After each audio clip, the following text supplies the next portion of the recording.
उस महापुरुष को वंदन करती हूँ, नमन करती हूँ, जिनकी बदौलत आज मैं महिला होकर के भी इस मान सम्मान को प्राप्त कर रही हूँ। मैं उस शख्स डॉक्टर भीमराव अंबेडकर को कोटि कोटि नमन करती हूँ कि आपने हम महिलाओं को भी देश की आजादी के साथ साथ पुरुषों की गुलामी से मुक्त करवा करके समानता का अधिकार दिया। पुनः एक बार सत सत वंदन, सत सत नमन। सभी सम्मानित मंच, बाहर से पधारे हुए मेरे प्यारे गांव के भाई और बहनें, प्यारे बच्चों, मेरा विद्वान स्टाफ और समस्त मेरे बच्चे, आप सबको मैं इस गणतंत्र की शुभकामना देती हूँ। परंतु मात्र शुभकामनाएं देने से काम नहीं चलने वाला है। बच्चे जल्दी बैठ जाएं शांति से। मेरे भाइयों, हम बधाइयां देते हैं कि गणतंत्र की बहुत बहुत बधाई, लेकिन गणतंत्र है क्या, ये तो हमें समझना पड़ेगा। क्यों गणतंत्र मनाया जाता है, ये भी हमें समझना होगा। आज हमारे देश के अंदर 70 साल हो गए हैं हमारे देश को गणतंत्र घोषित किए हुए। गणतंत्र का मतलब होता है कि जहां एक संविधान बना, पहले जो मनुस्मृति का संविधान लागू था, उस संविधान को हटा करके यहाँ पर समता, स्वतंत्रता, बंधुता और न्याय पर आधारित जो एक संविधान बनाया गया था, उसको भारत सरकार ने लागू किया, अंगीकार किया, स्वीकार किया। लेकिन क्या इन 70 सालों के बाद भी हम उस संविधान को लागू कर पाए? सबसे बड़ा प्रश्न ये है कि क्या हम उस संविधान को लागू कर पाए और क्यों जरूरत पड़ी थी उस संविधान की? मेरे प्यारे बच्चों, आप लोग ध्यान पूर्वक सुनो, क्योंकि तुम ही कल की तस्वीर हो, तुम ही कल की तकदीर हो, तुम ही कल का भारत हो। जितना आज का युवा जागरूक होगा, उतना ही मेरा देश कल मजबूत होगा। तो मैं आपको बताना चाहती हूँ कि आज के दिन ये संविधान मैं लेकर के आई इस प्रति को, क्योंकि कभी भी इस संविधान को किसी लाइब्रेरी में नहीं रखा गया, किसी भी सामान्य बुक स्टॉल पर ये उपलब्ध नहीं होता है। क्यों? क्या है इसके अंदर जिसकी वजह से छुपाया जाता है? कोई तो वजह होगी। इस सृष्टि का नियम है, कोई भी कार्य बिना कारण के कभी भी नहीं होता है। अगर इस भारत के पवित्र महान ग्रंथ को छुपाया जाता है या छुपाया गया है, तो पीछे बहुत बड़ी वजह रही होगी। हम लोग हर साल गणतंत्र मनाते हैं, इकट्ठा हो जाते हैं, बच्चों से परेड करवा लेते हैं, नेताजी वगैरह, प्रिंसिपल वगैरह सब भाषण दे लेते हैं और बच्चे नाच गा करके घर चले जाते हैं। नहीं मेरे बच्चों, ये देश में जानना होगा कि आज का दिन विशेष क्यों है और किस लिए मनाया जाता है। मैं कहती हूँ कि 15 अगस्त से भी कहीं ज्यादा महत्वपूर्ण आज का दिन है, और वो दिन इसलिए है क्योंकि अगर आजादी मिल जाती और वही व्यवस्था बनी हुई रहती तो क्या फर्क पड़ता। हम इस चतुर्वर्णी व्यवस्था में जो श्रेष्ठता के शिखर पर पहुंचे हुए लोग थे, उनके गुलाम हो जाते। पहले अंग्रेजों के गुलाम थे, उसके बाद में हम उनके गुलाम हो जाते। लेकिन इस भारतीय संविधान ने हम सबको समता, स्वतंत्रता, बंधुता और न्याय पर आधारित समाज की स्थापना करने की जो प्रेरणा दी, क्या हर एक जागरूक बंदे से मेरा सवाल है कि वो अपने जमीर से पूछे, क्या हम समता, स्वतंत्रता, बंधुता और न्याय की स्थापना कर पाए? हम नहीं कर पाए। क्या आदिवासियों के लिए अनुसूची 5 और 6 लागू हुई? नहीं हुई। अरे कम से कम मैं तो यही पूछना चाहती हूँ कि इस संविधान के पहले पन्ने पे लिखा है भारत अर्थात इंडिया। हम हमारे देश के नाम को तो नहीं जान पाए, क्या संविधान क्या खाक लागू करेंगे? हम हमारे देश के नाम को नहीं जानते, हिंदुस्तान करते रहते हैं, जबकि हमारा संविधान हमें कहता है कि इस देश का नाम भारत या इंडिया है।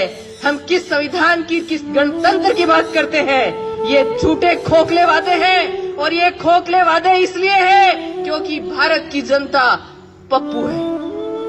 मैं किसी दूसरे में उलाहना नहीं लगाती। हमारी कमजोरी है कि हमारे उस बंदे ने अपनी जिंदगी लगा करके, अपने 4 बच्चों की बलि दे करके इस असमानता की इस खड़ी व्यवस्था को ऐसे ला करके इसके अंदर रखा, लेकिन हमारी नालायकी देखिए कि आज दिन तक हम उसको ऐसा नहीं कर पाए। सिद्धांतों में ये संविधान है, लेकिन आज भी आप जाकर के देखिए वो व्यवस्था लागू है। तो मेरे भाइयों, हमें मूल्यांकन करना होगा इस चीज का कि 70 साल बीत जाने के बाद भी क्या आर्टिकल 340 जो इस देश के महान संख्या वाले जो बहुसंख्या वाले जो ओबीसी वर्ग है, उस ओबीसी का आर्टिकल 340 ओबीसी के लोगों को ही नहीं पता। दूसरों की तो बात छोड़ो, ओबीसी के लोगों को नहीं पता कि आर्टिकल 340 क्यों लिखा गया और उसकी क्या पालना हुई, कुछ नहीं पता है। आर्टिकल 341 कुछ मिला, लेकिन आर्टिकल 342 एसटी के लिए कुछ नहीं मिला। क्या पता है आदिवासियों को? अरे मेरे आदिवासी मूल निवासी भाइयों, तुम समझो कि जिस देश में बाबा साहब के जन्म लेने से पहले महान बिरसा मुंडा ने आजादी का आंदोलन, जिसको मुंडारी भाषा में मुक्ति का आंदोलन यानी कि उल गुलान नामक एक जो आंदोलन छेड़ा था, क्या पता है आपको? नहीं पता, क्योंकि हम पेट तक सीमित कर दिए गए। हमारी शिक्षा पद्धति, एक प्रिंसिपल होने के नाते मुझे शर्म आती है ये कहते हुए कि भारत की शिक्षा पद्धति विश्व की शिक्षा पद्धति में घटिया वाली में दूसरे नंबर पर है। ये हमारे लिए सोचने और शर्म करने की बात है कि भारत की शिक्षा पद्धति क्यों है दूसरे नंबर पर, जब हमारी अर्थव्यवस्था विश्व के विकसित देशों से टकरा रही है। तो हमारी शिक्षा पद्धति जो कि भारत के भविष्य का निर्माण करती है, उस भारत के भविष्य के साथ ऐसा मजाक क्यों ऐसा मजाक? ये समझना होगा और ये पढ़े लिखे लोगों को समझना होगा। और पढ़े लिखे लोगों ने शायद कहीं न कहीं अपनी गैर जिम्मेदारी का परिचय दिया है कि आज हमारी आर्टिकल जो है वो हम नहीं जानते, हमारा संविधान क्या है वो हम नहीं जानते, और हमारे हक अधिकारों को हम नहीं जानते। भाइयों, गणतंत्र मनाने से, भोजन कर लेने से, मिठाइयाँ बांट लेने से, बच्चों को नचा लेने से कुछ नहीं होने वाला है। इनके पीछे षड्यंत्र था कि इस दिन डॉक्टर अंबेडकर की चर्चा नहीं होनी चाहिए, इस दिन भारतीय संविधान की चर्चा नहीं होनी चाहिए, क्योंकि भारतीय संविधान की अगर चर्चा होगी तो भारत के लोगों के हक और अधिकारों की चर्चा होगी, और अगर हक और अधिकारों की चर्चा होगी तो लोग जागृत होंगे तो अपने अधिकारों को लेने के लिए संगठित होंगे, और संगठित होंगे तो शक्ति का निर्माण होगा, और शक्ति को जमाना सैल्यूट करता है। इसलिए हमारी शक्ति नहीं बन सके, हमारे लोग जानकारी नहीं हासिल कर सके, इसके लिए इस गणतंत्र का जो ये रूप, मुझे खुशी है इस बात से कि बच्चों को डांस भी करना चाहिए, बच्चों को बोलना भी चाहिए, लेकिन इस दिन सेमिनार, इस दिन वाद विवाद, इस दिन बड़ी बड़ी चर्चाएं, परिचर्चाएं, टीवी के ऊपर जो वो विवाद करते हैं बैठ करके, नॉन इश्यू को इश्यू बना करके जो बक बक करते रहते हैं, उन लोगों को वहां पर संविधान के आर्टिकलों पर चर्चा करनी चाहिए। ऐसा क्यों नहीं होता? क्यों नहीं होता ऐसा? ऐसा इसलिए नहीं होता कि आप लोग अपने अधिकारों के प्रति जागृत नहीं हो। मुझे दुख है इस बात का। जो मेरा विद्वान स्टाफ बैठा है, शायद पहली बार डॉक्टर अंबेडकर की तस्वीर देख रहे होंगे 26 जनवरी के ऊपर, पहली बार, वरना बहुत कम। मेरी खुद की उम्र इतनी हो गई, 22 साल हो गए सर्विस में, कभी नहीं देखा। क्यों रोका जाता है चर्चा से? अरे मेरे भोले लोगों, तुम समझो, बहुसंख्यक लोगों, तुम समझो कि तुम्हारे साथ ये जो साजिश हो रही है ये क्यों हो रही है। मेरे भाइयों, सृष्टि का नियम है, कोई भी कार्य बिना कारण नहीं होता है। तो ये क्या कारण था कि इस देश का ये जो पवित्र ग्रंथ है, इस देश के सभी धर्मों का ये पवित्र ग्रंथ है, इस ग्रंथ को हमसे क्यों छुपाया गया? आपको सवाल करना चाहिए। हमारे जनप्रतिनिधि बैठे हैं, उनसे भी मेरा सवाल है कि हर एक ग्रंथों को अपने घरों में रखो। कोई भी व्यक्ति अपनी आस्था को किस रूप से मनाता है, ये भारतीय संविधान हमें उसकी आजादी देता है, लेकिन राष्ट्र के लेवल पर हमारा सिर्फ और सिर्फ एक धर्म ग्रंथ है। ये हमारे सभी सरकारी विभागों में होना चाहिए और प्रत्येक भारत के नागरिक के घर में होना चाहिए। क्या है? बाजारों में नहीं मिलता, कहीं भी मिलता नहीं है। मुझे कोई दुख नहीं हो रहा है ये कहने में कि सत्यनारायण की कथा आपको हर कहीं मिल जाएगी, लेकिन जिस विधान से, जिस वजह से ये सब देश चलता है, इस संविधान की प्रति आपको भटकने पर भी नहीं मिलती है। क्यों? कुछ तो सोचो। अरे कुछ तो पढ़े लिखे होने का सबूत दो कि क्यों नहीं मिलती। क्या वजह रही है कि हमारे हक और अधिकारों से हमें वंचित रखा गया है? हमें जानना होगा, हमें समझना होगा कि कहीं ये देश आज भी एक प्रकार की गुलामी में तो नहीं है। फिर आपको सोचना होगा कि अगर आज भी ऐसी गुलामी है या आज भी ऐसे षड्यंत्र है, तो कौन लोग हैं जो हमारे साथ षड्यंत्र कर रहे हैं? कौन लोग हैं जो हमारे हक अधिकारों से हमें वंचित कर रहे हैं? सत्य के लिए लड़ना पड़ता है मेरे भाइयों। सत्य मुफ्त में नहीं मिलता।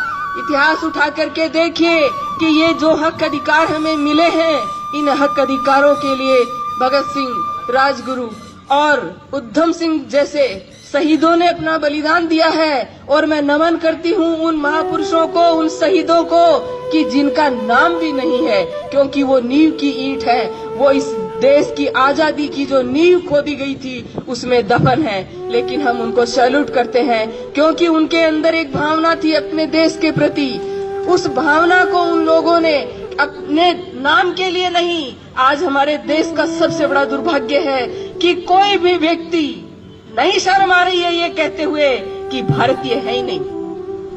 ढूंढने जाओ आपको जातियां मिलेंगी। जातियों से अगर ऊपर निकलोगे तो आपको धर्म मिलेंगे, और धर्म से ऊपर आप अगर निकल गए तो आपको कांग्रेस, बीजेपी और पार्टियों के लोग मिलेंगे। इस देश का कितना बड़ा दुर्भाग्य है कि ढूंढने जाओ तो साला एक भारतीय नहीं मिलता। बात करते हैं राष्ट्रभक्ति की, बात करते हैं ऊंची ऊंची कि हम राष्ट्र वो प्रेमी है, देशभक्त है। अरे तुम लोगों ने देश का नाम नहीं लेते, भारत का संविधान लोगों को नहीं पढ़ाते, तो कौन से राष्ट्र का निर्माण कर रहे हो? धर्म के अंदर असमानता है, समझना होगा। प्यारे बच्चों, तुम लोगों को समझना होगा, मनुष्य है उसके लिए धर्म बनाया गया है, न कि धर्म के लिए मनुष्य। आज हमारे देश के अंदर इस तरह की व्यवस्था कर दी गई है कि व्यक्ति है उसके लिए जो है महत्वपूर्ण, जो है धर्म से ज्यादा महत्वपूर्ण, संविधान से ज्यादा महत्वपूर्ण उस व्यक्ति के लिए धर्म हो गया है। हमें धर्म को अपने घरों तक सीमित रख करके देश के लिए सोचना होगा। हमें हमारे भारत को, जो पहले सम्राट अशोक के समय में जो विश्व गुरु था, वैसा का वैसा विश्व गुरु हमें हमारे देश को बनाने के लिए प्रत्येक नागरिक को भारत का संविधान पढ़ना पड़ेगा। संविधान पढ़ोगे तो आपको पता लगेगा कि हमारे हक और अधिकार क्या हैं। जब प्रत्येक व्यक्ति को हक और अधिकार मिलेगा तो भारत आज जिस चीन, जिस पाकिस्तान, जिस बांग्लादेश की बात करता है, आपको सुनकर ताज्जुब होगा कि वह हमारा भारत भूखमरी के अंदर उन देशों से पिछड़ा हुआ है। सम्मानित मंच से भी प्रश्न रहेगा, सामने मेरा बुद्धिजीवी स्टाफ बैठा है उससे भी प्रश्न रहेगा कि घर में अगर पैसा आता है और घर के लोग भूखे हैं तो घर का मुखिया चोर है कि नहीं? अगर हमारी अर्थव्यवस्था भारत की अर्थव्यवस्था जो है वो विश्व में उन्नतिशील और निरंतर विकास करने वाली अर्थव्यवस्था है, और भूखमरी जिसको स्टैंडर्ड नाम कुपोषण दे करके भूखमरी के नाम से गुमराह कर रखा है, तो वो जो भूखमरी है उसको कुपोषण का नाम दे करके कितने बच्चे मरते हैं पता है आपको? एक साल में 15 लाख बच्चे भारत में कुपोषण से मरते हैं, 0 से 5 साल के। अगर आप उसका वैल्यूएशन महीने में करो तो 1.25 लाख बच्चे एक साल में, एक महीने में कुपोषण से मरते हैं, 0 से 5 साल के। और अगर आप इनकी तुलना ऐसे करते जाओगे तो आपको ताज्जुब होगा, और ताज्जुब तो आपको उस समय और ज्यादा होगा जब उनकी जातियों का आपको पता लगेगा कि कौन लोग हैं जो मारे जाते हैं, कौन लोग हैं वो बच्चे जो कुपोषण यानी कि भूखमरी से मारे जाते हैं। हम किस गणतंत्र की बातें करते हैं? ये गणतंत्र आज भी अधूरा है। आज भी हमारा संविधान रो रो करके उन बुद्धिजीवी लोगों से पूछ रहा है कि अरे पढ़े लिखे लोगों, शिक्षा मात्र पेट भरने का नाम तो नहीं था रे। पेट भरने का नाम तो नहीं था। शिक्षा का मतलब था कि तुम लोग समझते कि सच्चाई क्या है, हमारे हक अधिकार क्या है, और उस भोले बिना पढ़े लिखे समाज को जाते उनको समझाते कि देखो हमारे हक और अधिकार ये हैं। तो वो लोग तुम्हारे साथ संगठित होकर के खड़ा होते, तुम्हारी ताकत बनती, और पुन्ना पैक्ट जैसे जो एक घटिया जो भारत के अंदर समझौता हुआ था, उस समझौते के अंदर मेरे बहुजन समाज के जो नेता हैं वो उनके यहाँ पार्टियों की टिकट की भीख मांगते नहीं फिरते, क्योंकि जो काम नहीं करता है उसको गुलामी तो करनी पड़ती है। कहीं न कहीं हमारे अंतर मन को हमें टटोलना होगा मेरे भाइयों। अगर आप मोहब्बत करते हो इस वतन से, अगर आप मोहब्बत करते हो अपने बच्चों से, आप मोहब्बत करते हो अपने बच्चों के आने वाले भविष्य से, तो आपको इस गणतंत्र को सार्थक बनाना होगा। इस धर्म ग्रंथ को आपको पढ़ना होगा। ये भारत का धर्म ग्रंथ असली धर्म ग्रंथ है। इसको पढ़िए, इसको जानिए, इसको समझिए कि पहले की व्यवस्था क्या थी और संविधान ने हमें क्या हक और अधिकार दिए। साथियों, जब हक अधिकार के बारे में पता ही नहीं होगा तो उसको प्राप्त करने का तो प्रश्न ही नहीं खड़ा होता। जब पता ही नहीं कि कौन सी चीज मेरी है और कौन सी नहीं है, तो उसको प्राप्त करने का प्रश्न ही नहीं उठता। तो आपसे सभी से मेरी गुजारिश है कि पढ़े लिखे लोगों, शिक्षा को मात्र पेट भरने का माध्यम मत बनाओ, क्योंकि शिक्षा जो है, संस्कृत में भी एक सूक्ति है, विद्या सा विमुच्यते, यानी ज्ञान जो होता है ना, वह हमें मुक्त करता है। किससे? सोचने और समझने की सामर्थ्य देता है।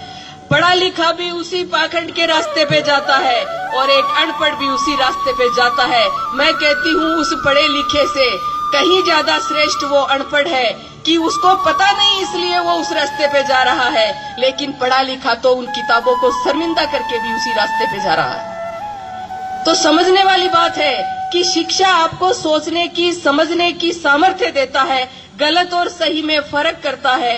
गलत और सही में फर्क करने के बाद में आपको इतनी हिम्मत देता है कि जो सत्य का जो मार्ग है, जो सही मार्ग है, उस मार्ग पे आपको चलने की वो ताकत देता है, बशर्ते आप अकेले ही क्यों न चले।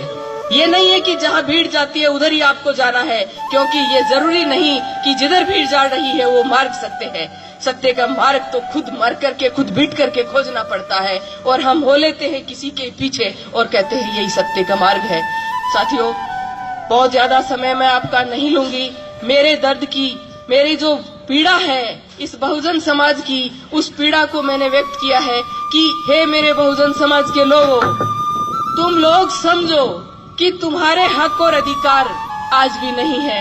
इस देश का बहुत बड़ा तबका 52% ओबीसी, मैं कहती हूँ इस देश का भाग्य है, लेकिन निर्भीक नींद में सोया पड़ा है। अरे कुंभकर्ण भी 6-7 महीने सोता था, तुम तो जागो रे, कम से कम सालों हो गए, 70 साल तो देश को आजाद हुए हो गए। कभी पढ़ा आर्टिकल ओबीसी का पहला आईएएस मंडल कमीशन के लागू होने के 44 साल बाद आजादी के पहला आईएएस प्राप्त हुआ था। ओबीसी के लोगों को पता ही नहीं है। मैं बांट नहीं रही, मेरा कोई स्पीच सुनेगा वो कह सकता है कि ये ऐसा कोई स्पीच होता है 15 अगस्त पे, 26 जनवरी पे, क्योंकि ऐसा मेरे को एक बार पहले भी कहा हुआ है कि 26 जनवरी को डॉक्टर अंबेडकर का नाम लेने का प्रश्न ही नहीं उठता। मेरी समझ में नहीं आया कि जो आदमी संविधान बनाने वाला मुख्य व्यक्ति था, कमेटी में और लोग होंगे, लेकिन जो वर्क सबसे ज्यादा जो किया वो डॉक्टर अंबेडकर ने किया, तो उन लोगों, उस व्यक्ति का नाम लेने से गर्व होना चाहिए। क्या कहीं वो आज भी किसी जातिवाद के कारण ही तो वंचित नहीं है?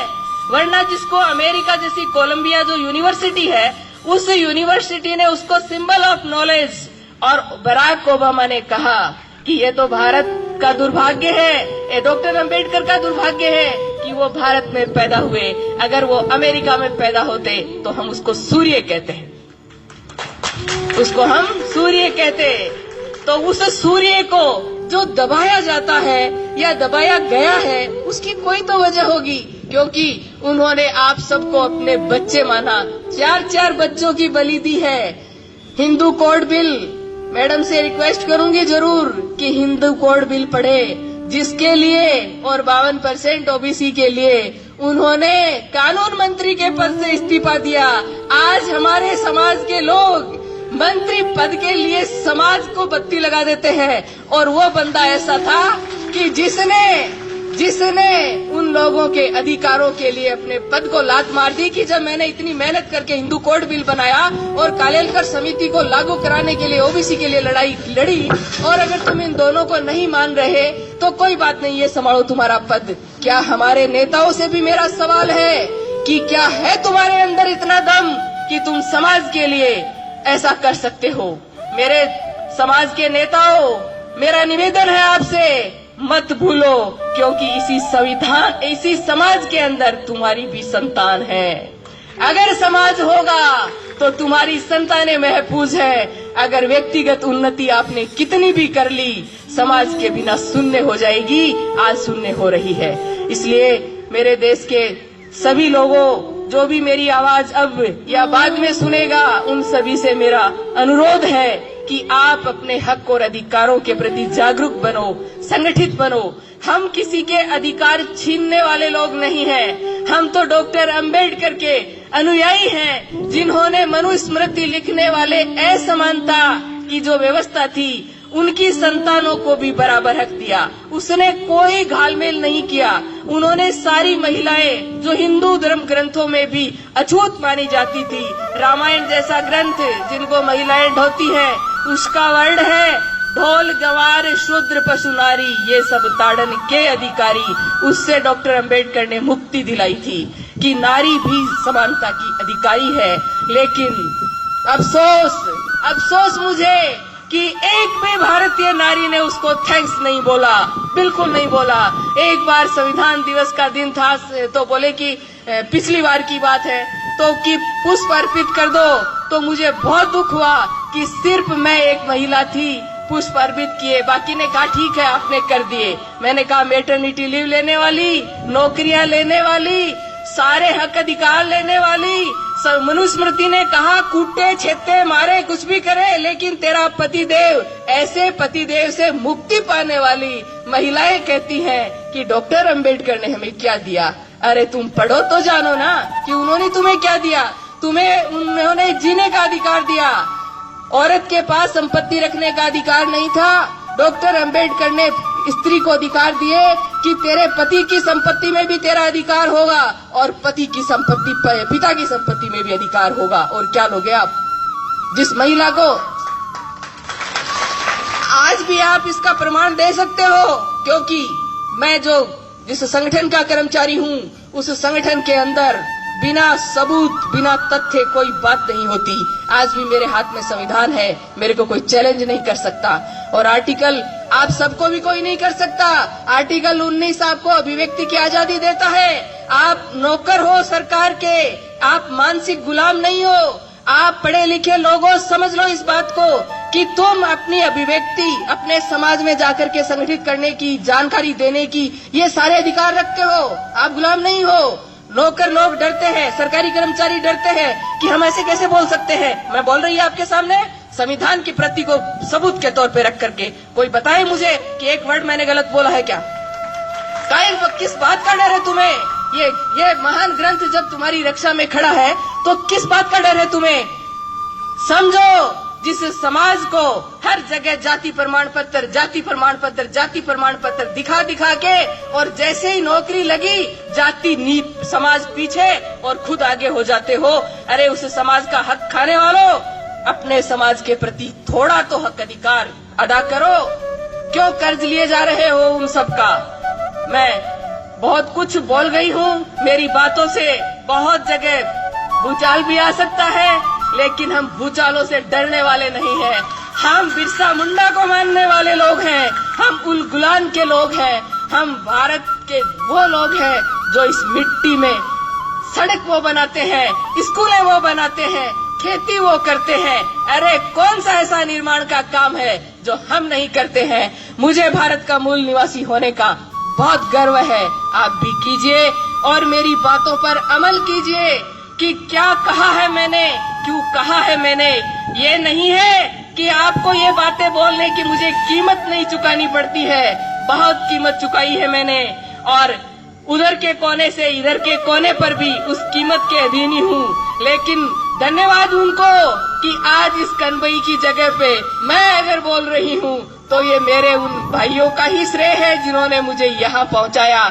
इस मंच के माध्यम से उनको भी धन्यवाद कि कनबई में ऐसा स्पीच देने का मेरा सौभाग्य अगर हुआ है तो उन्हीं मेरे शुभ चिंतकों के माध्यम से हुआ है।